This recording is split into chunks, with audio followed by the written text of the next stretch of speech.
So all I'm doing is setting up for this for our live streams today.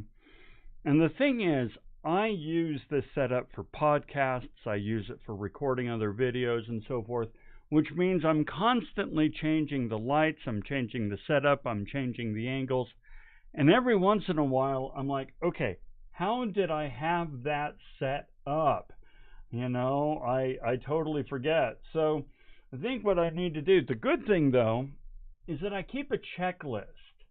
I keep a checklist that I can then pull up to remind myself what the settings are for each one of these videos and so forth. So live stream master checklist is what I'm pulling up.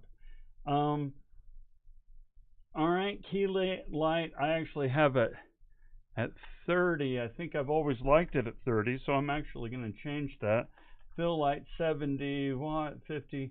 Okay, the camera should be at ISO 100. It's at 200 right now, so I'm going to change the ISO.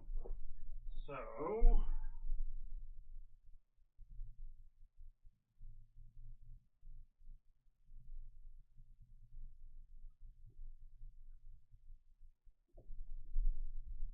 let's take a look at that.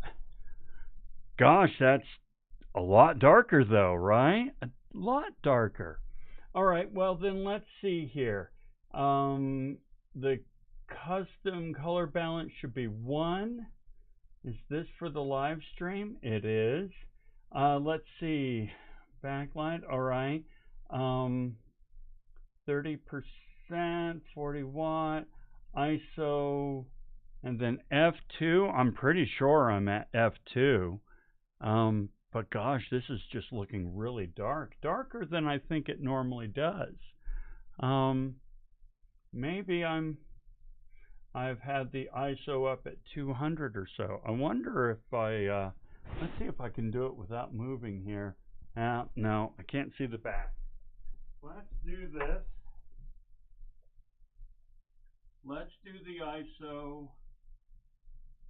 at 160.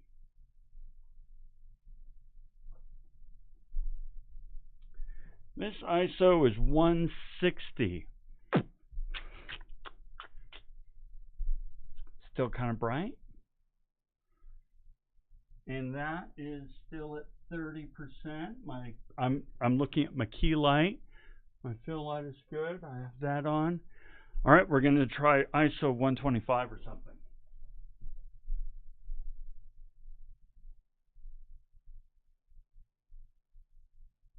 All right, ISO 125. I wonder if I can change the color balance. Let's change the color balance to 1.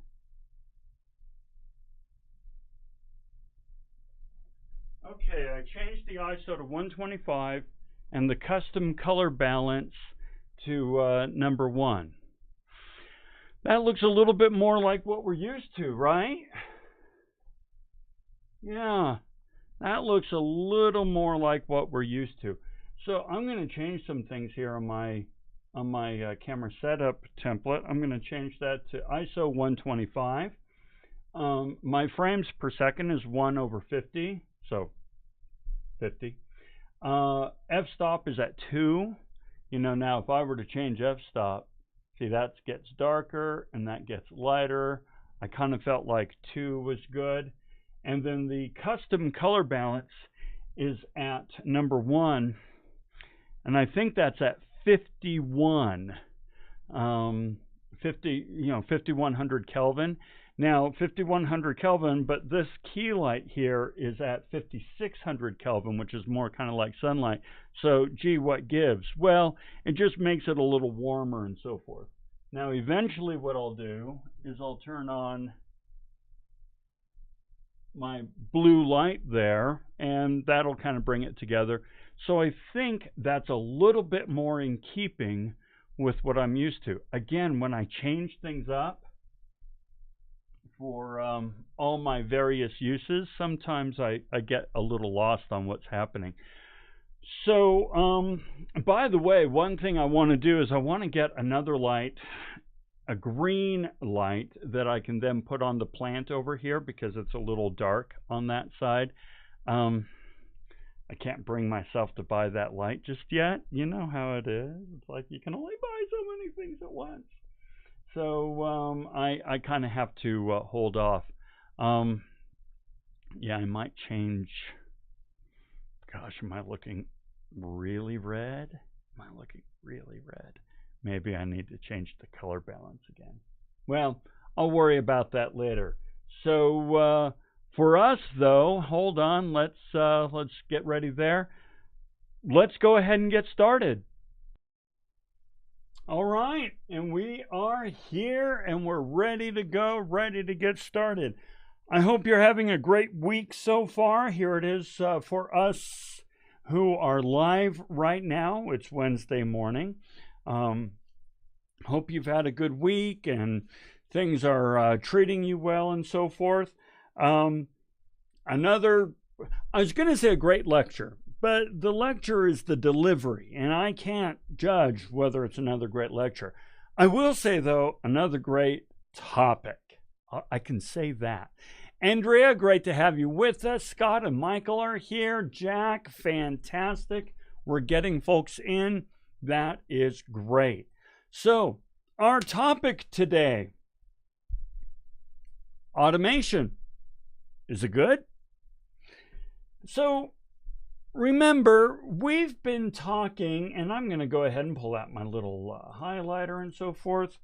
You know, we're actually going to be exploring this topic through an essay by Mahatma Gandhi called Man and Machine, just so you know. But it all really comes down to automation and capitalism. So let's remind ourselves for a moment about some of the principles that we've already discussed, that we're intimately familiar with, mostly around division of labor. And if you remember, both Karl Marx and Adam Smith had some significant concerns about the division of labor idea. Now, don't get me wrong, division of labor has all kinds of amazing pluses. I mean, just incredible. All right. It's hard to imagine life and an economy in a country progressing without division of labor. I can't do everything. You can't do everything. I'll tell you what, I'll do what I do. You do what I do, what you do, and we'll trade, services, and we'll be in great shape. But remember, it was Adam Smith who said, this is going to turn people into as stupid of a beast as a human can be, and is going to just rip away from them any capacity for judgment, rational thought, imagination, innovation, efficiency, and so forth. And they're going to live a horrible, dismal life. This was Adam Smith with division of labor going to an extreme. And Karl Marx said the same sort of thing. It robs us of our species essence, which we've talked about in past lectures in depth. And so this creates a problem. But the problem gets worse. That's great. The problem gets worse. Let's take a look at it. I'm going to come over here. Now we have this question of automation, all right?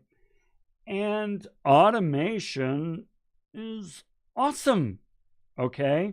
Remember these stupid little tasks that Adam Smith said was going to make us as dumb as beasts, or Karl Marx said robs us of our species essence? Well, I've got good news for you. We can create robots, machines, to do this stuff, okay? And as a result, we are so much more efficient. It is crazy how efficient we can be with robots, machinery, automation, computers, you name it, right? We are just crazy efficient. It's not even on the same scale as what we did before. Furthermore, we can produce a lot more for a lot less. That in fact is the definition of efficiency, is producing more, getting more for less input, less investment. So we're able to really, really maximize our resources, our raw materials, our time, our talents, and so forth, because we are efficiently applying them and getting a huge amount of return. And then it's including less labor. Now, here's the point, and here's the important point. I'm even going to get a different color. That's how important this is. I'm getting a different color. Productivity is the objective. When it comes to efficiency, the objective is maximum productivity. Okay? When it comes to efficiency, automation, it's all about productivity. And capitalism loves efficiency. It's one of the North Stars of capitalism. And productivity is what it's about. And by the way, I'm a big fan of efficiency and productivity. I kind of live my life by the ideas of efficiency and productivity. So, automation is good. Hold on. Let's look at labor. Labor instead of productivity and automation and so forth, right? Labor values the role of work, okay?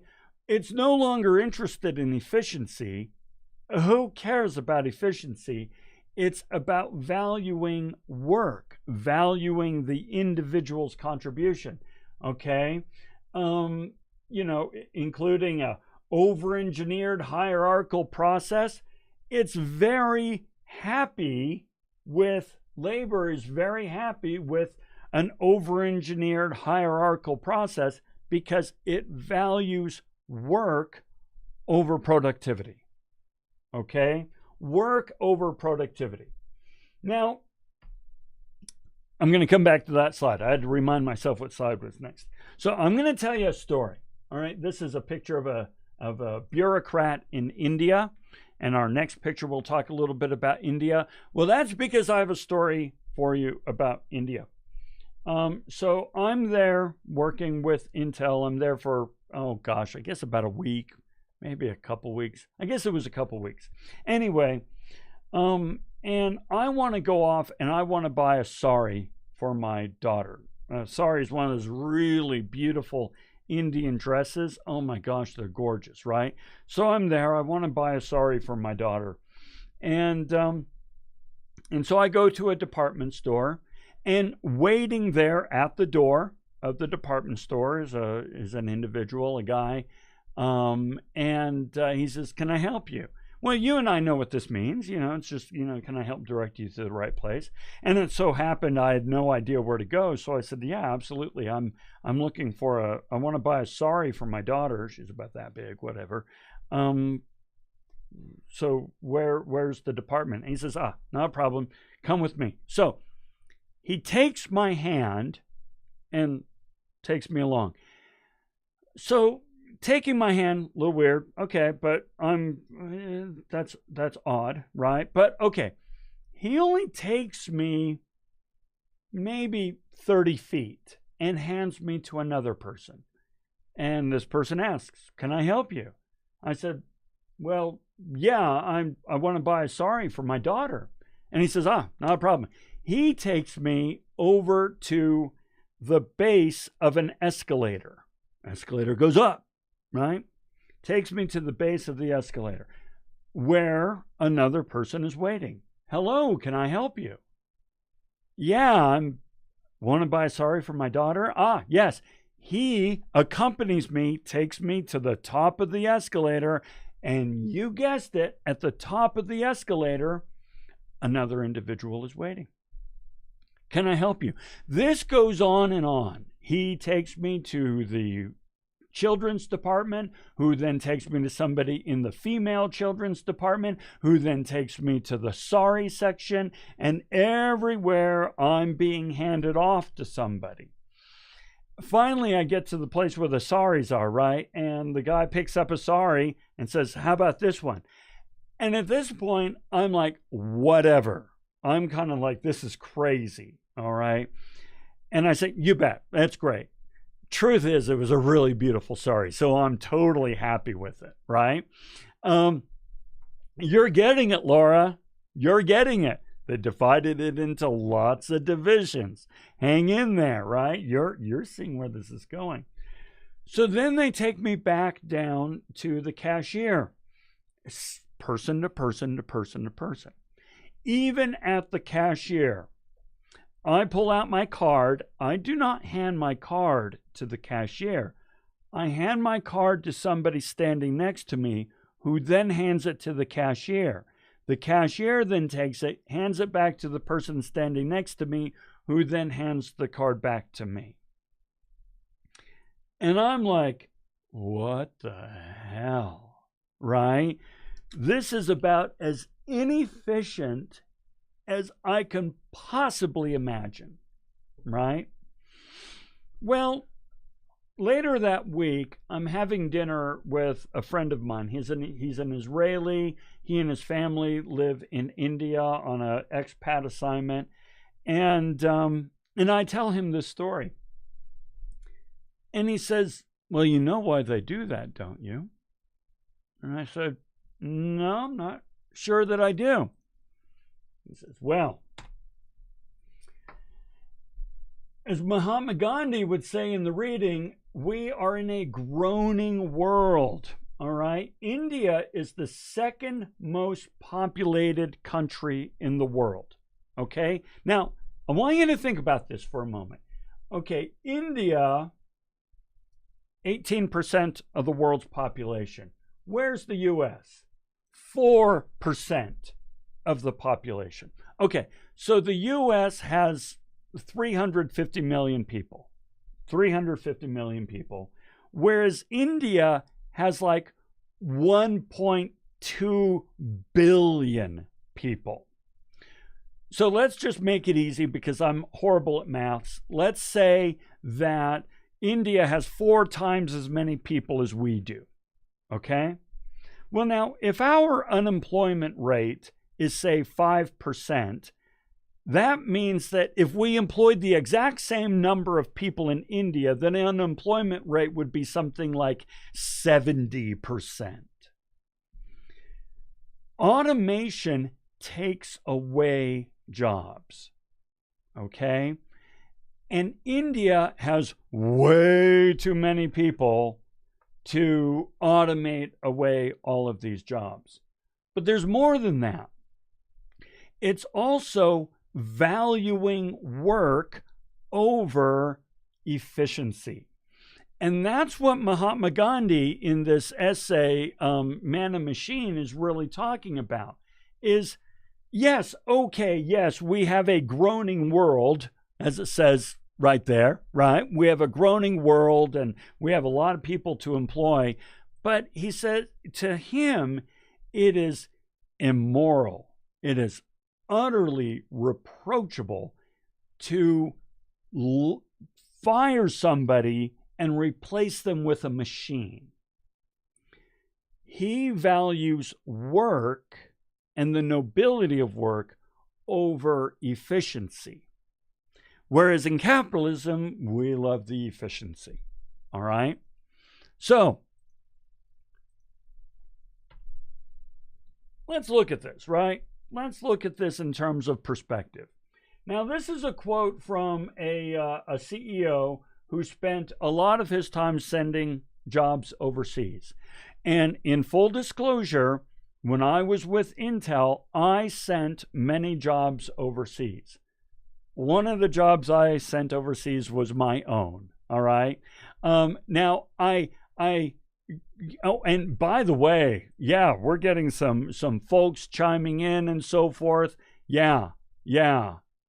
Okay, now Laura, I wanna call this out. You refusing to go through self check. Hold on to that.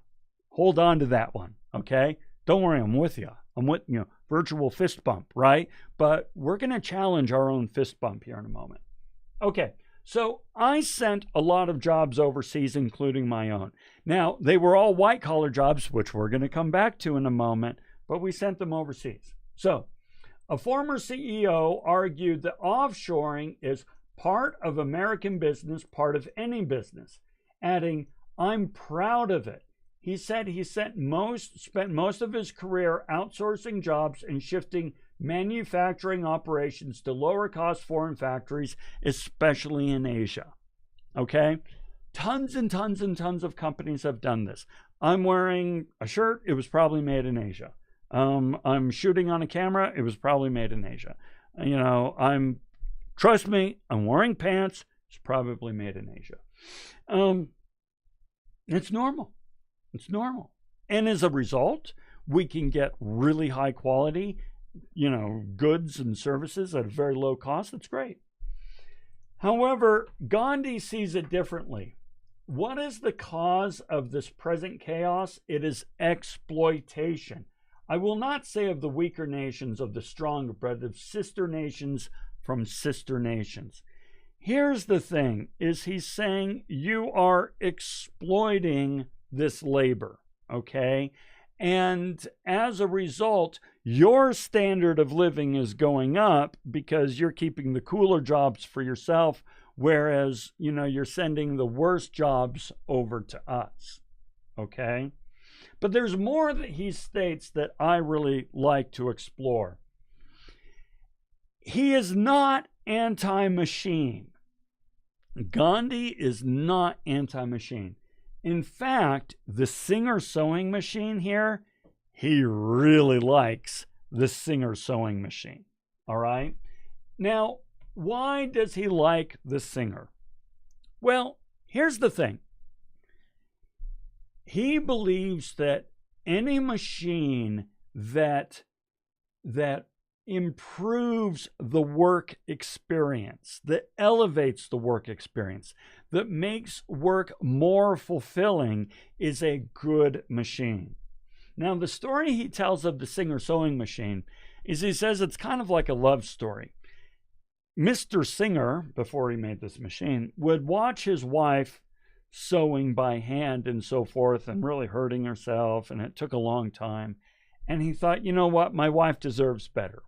And so he invented the sewing machine that allowed her to continue to work, but receive more joy in that work. Okay? So, a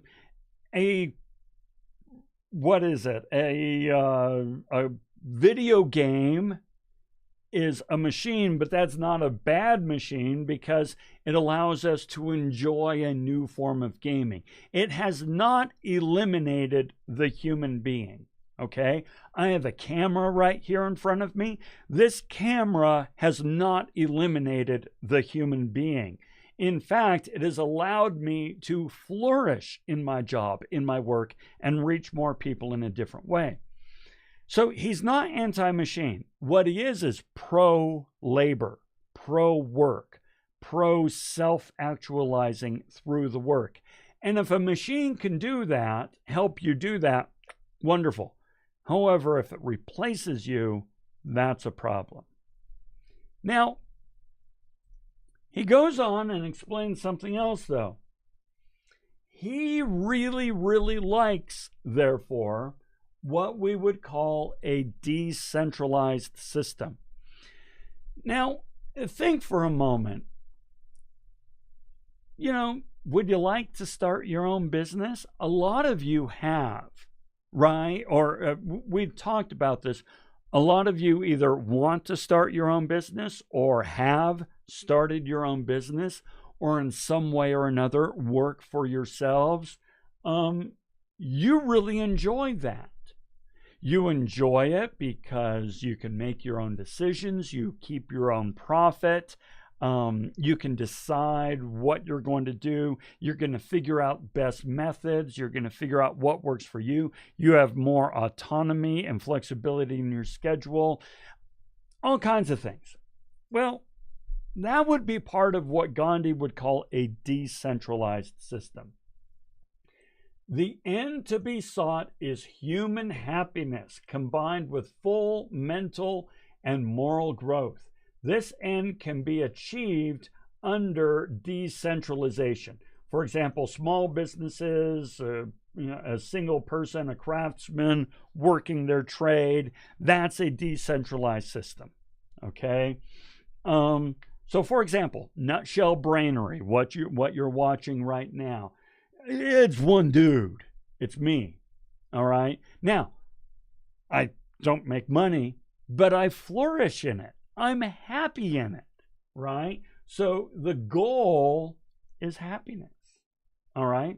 And Karl Marx would agree, species essence. On the other hand, with a centralized system, centralization as a system is inconsistent with non-violent structure of society. In other words, corporations versus labor.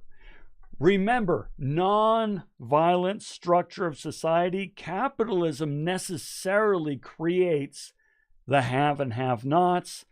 Labor and capital, employees and bosses, and, this sort of, power struggle.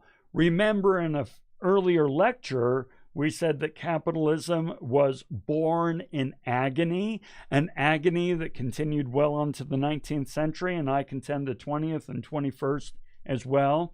That agony is part of a violent structure of society. Who's going to have the resources? Who's going to have control? Who is going to control the flow of wealth and capital and opportunity for people? And who's going to be more or less forced into a lame form of servitude to just make money with their labor? Okay? So I'm going to end. This is a short one. This is a short one, by the way. I'm going to end with a quote from Adam Savage. You might know Adam Savage from Mythbusters. He also has a YouTube channel that I enjoy watching called Tested, and he's written a book. This is from his book that I really like. I'm obsessed with the form of a toolbox. The idea of a portable kit that has everything you might need ignites something inside me. It's like Batman's utility belt. Now, Adam Savage is a doer, right? And he really enjoys creating and just discovery and imagination and innovation. It's all about creating for him. And he is self-actualized in his work. Now, he's a one-man shop. He has an assistant here and there and so on and so forth. But he's living very much the life that Mahatma Gandhi would like. A one-man shop surrounded by the most beautiful, elegant tools that you could possibly imagine. But they are tools that allow him to exercise his craft. Batman's utility belt does not replace Batman. It allows Batman to be Batman. Okay? So I just like that idea. And so that brings us then to the future of automation. Now, in this module, you will be watching a video called Humans Need Not Apply. All right. Now, if you don't have access to Canvas or anything, just Google Humans Need Not Apply. This video, very fascinating. And it basically makes the case that all jobs are being automated. Okay. So I want to ask you, and this is where we're going to start stacking up some points. I want to ask you, and please, this is an important question. You need to understand the answer to this question for you. What can you do? And I mean you do. I'm not talking the royal you, and I'm not talking abstract you. I mean Laura, Jack, Andrea, Scott, Michael. What can you actually do, or will be able to do because you're in college, that a machine, computer, or a robot cannot? What can you do that, or what will you be able to do that these things cannot? Okay, so let's go over to our question slide and tell me what you think.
Okay, fantastic. We're going to start marking these up. I understand the mic is in the way of the whiteboard. I'm not using my lav mic, but I'll write it up here and we'll be good. And yeah, you have some great points. So let's play with this, right? Let's see. So we're starting with, all right, Andrea, having real emotions and connecting with people on a personal level. Okay, so this is good, right? Emotional connection. Emotional connection is absolutely correct, and we're going to talk about why, right? But I'll give you some examples. They actually have used and are trying to use robots in nursing in some places. And they find that even though the robot is more exact and precise and makes fewer mistakes when it comes to medication and so forth, people don't want to relate to a robot. They need, and I'm going to use a word that I'm hoping will come up here somewhere, they really need somebody who can show empathy, right? Human connection, another way to say that is empathy. Right now, automation can't do empathy, right? So then we've got, Scott, not much. We're going to show you that there is stuff you can do. Okay, Levi says, see imperfections. Now, here's the thing. I'm going to take that to the next level, Levi. Imperfections of what sort, right? So remember, Scott here said, there's not a whole lot I can do. Well, actually, no, Scott can grade comic books. All right, I don't have any up right now. They're all down here on the floor. That's an aesthetic, right? If we are talking about aesthetics, aesthetics are something that's very human, right? And very squishy, very ambiguous. I don't know if I spelled that correctly or not, but ambiguous aesthetics. So you can see imperfections, you can rate those, you can judge those, and so forth. But Levi, what you can do even better once you see those imperfections is problem solve. All right? Humans problem solve, especially in wicked problems, vague and ambiguous and ever-changing conditions, better than anything else. Okay, so Jack said having multi-layered conversation, right? So communication at an emotional level, at a deep level, absolutely. Laura says, first thing that comes to mind is work is, relationships that you have with the clients. Absolutely. Let's see. My side gig, she goes on to say, is refurbishing furniture. Many people look for man-made items because of the details, right? What's really interesting is actually they want to see imperfections in the man-made items because the machine-made stuff is so perfect. It's interesting. Scott, one day there will be a computer program that can scan the comic book and grade it. However, Scott, the computer program won't know what is valued and what isn't in the current mode, right? Anyway, trust me, there's a future, okay? So what we have done here is we've taken awesome comments to the max. So absolutely fantastic. And we've got those contributors, and I see a couple of I see a lot of real world examples. So we're going to take that to 6. So, fantastic. Our email for this is going to be 1031. After the lecture, send me an email that says 1031, and we will be in great shape. Okay. Now, here are a couple of videos that I invite you to pull up and watch, but just some videos to freak you out, and then some videos to assuage your concern. This video here, Scott Horsley, he's a reporter and quite a good one at that. This video talks about how a lot of the news articles you read are written by computers. Yes. Computers can write tens of thousands of news articles in the time that it takes one person to write one, okay? And so this video, Scott Horsley, Wicked Fast Reporter, Google that, and you'll see how amazing it is. And this is a few years old, this technology. Another video here, if you Google computational creativity cooking, these guys talk about how they use computers to come up with new recipes because they make the case that the human mind can only really kind of calculate 3 or 4 flavors and the interaction of those 3 or 4 flavors, whereas a computer can come up with infinite combinations and so forth. And really creativity is becoming something that computers can do. And the video that you'll be watching called Humans Need Not Apply talks a lot about how computers, are creative, okay? However, there's hope for us. In this TEDx talk, David Otto, he has a TED Talk called Why Are There Still So Many Jobs? And it's a valid question because he says, listen, if there are, say, 2 or 3 times as many Americans as there were before, and everything has been automated, why are there so many jobs?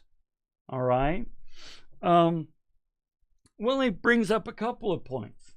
He talks about the O-ring principle that basically says the more simple tasks that are automated, the more important the non-simple tasks become.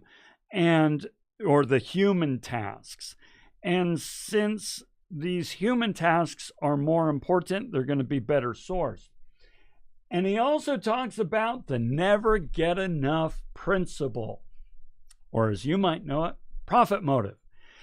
People are absolutely ingenious in figuring out ways to create wealth. And people are always going to figure out ways to create wealth. The job that I'm doing right now, live streaming a lecture to you guys, did not exist 20 years ago. May not have existed 15 years ago. This job did not exist 20 years ago. And now any schmuck can do it. All right? So yeah, we are ingenious at figuring out ways to make work. Now, the last video I'll share with you is one that Oliver did. What's his name? Oliver. Oh, forget his name. Oliver, something. Somebody will type it in there. He did a video on automation. I'm going to tell you, this video is not his best, but it's still worth watching. However, here is the takeaway that he comes away with. John Oliver, thank you, Scott. A series of non-routine tasks that require social intelligence and complex critical thinking and creative problem solving. That is the future. That is your future. And by the way, check this out. You guys already figured this out. I'm going to bring this on back. Okay. Series of non-routine tasks that require social intelligence, empathy, social connection, communication, and complex critical thinking to solve problems. Levi, as you said, identify problems, problem solving, and aesthetic would, I believe, come in under social connection. Okay?